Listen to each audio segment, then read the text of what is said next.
ಜಿಲ್ಲೆಯ ನಾಗಲಾಪುರ ಮಠದಲ್ಲಿ ಶಾಸಕ ಕೊತ್ತೂರು ಮಂಜುನಾಥ್ ಅವರ ಜನ್ಮದಿನದ ಅಂಗವಾಗಿ ವಿಶೇಷ ಕಾರ್ಯಕ್ರಮವನ್ನು ಹಮ್ಮಿಕೊಳ್ಳಲಾಗಿತ್ತು. ವೀರೇಂದ್ರ ಪಾಟೀಲ್ ರವರ ಸಮ್ಮುಖದಲ್ಲಿ ನಾಗಲಾಪುರ ಮಠದಲ್ಲಿ ಕೇಕ್ ಕತ್ತರಿಸುವ ಮೂಲಕ ಹುಟ್ಟುಹಬ್ಬವನ್ನು ಅತ್ಯಂತ ಸಂಭ್ರಮದಿಂದ ಆಚರಿಸಲಾಯಿತು.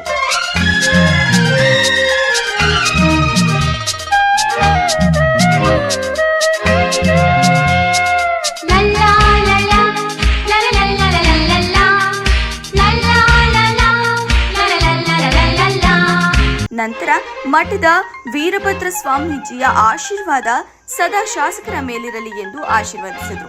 ಶಾಸಕರ ಹುಟ್ಟುಹಬ್ಬದ ಅಂಗವಾಗಿ ವಿದ್ಯಾರ್ಥಿಗಳಿಗೆ ಅನ್ನದಾಸೋಹ ವ್ಯವಸ್ಥೆಯನ್ನ ಕೂಡ ಏರ್ಪಡಿಸಲಾಗಿತ್ತು.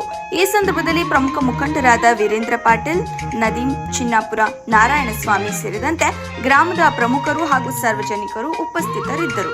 ನಗುತ್ತಾ ನಗುತ್ತಾ ಬಾಳು ನೀನು 100 ವರ್ಷ ಎಂದು ಹೀಗೆ ಇರಲಿ ಹರುಷ ಹರುಷ. ಬಾಳಿನ ದೀಪ ನಿನ್ನ ನಗು, ದೇವರ ರೂಪ ನೀನೆ ಮಗು. ನಗುತ್ತಾ ನಗುತ್ತಾ ಕೋಲಾರದ ಶಾಸಕರಾದ ಜನಪ್ರಿಯ ಶಾಸಕರಾದ ಕೊತ್ತೂರು ಮಂಜಣ್ಣರವರ ಹುದ್ದೆಯನ್ನು ನಮ್ಮ ನಾಗಲಾಪುರ ಸಂಸ್ಥಾನ ಮಠದಲ್ಲಿ ಮಕ್ಕಳ ಸಮ್ಮುಖದಲ್ಲಿ ಇಂದು ಕೊತ್ತೂರು ಮಂಜಣ್ಣರವರ ಹುಟ್ಟುಹಬ್ಬವನ್ನು ಆಚರಣೆ ಮಾಡಿದ್ದೇವೆ. ಮುಂದಿನ ದಿನಗಳಲ್ಲಿ ಅವರಿಗೆ ಆರೋಗ್ಯ ಐಶ್ವರ್ಯ ಕೊಟ್ಟು ಸಚಿವ ಸಂಪುಟ ಸಿಗಲಿ ಅಂತ ನಾವೆಲ್ಲ ಮಕ್ಕಳ ಮುಖಾಂತರ ಮಕ್ಕಳ ಸಮ್ಮುಖದಲ್ಲಿ ಕೇಳ್ಕೊಳ್ತಾ ಇದ್ದೀವಿ.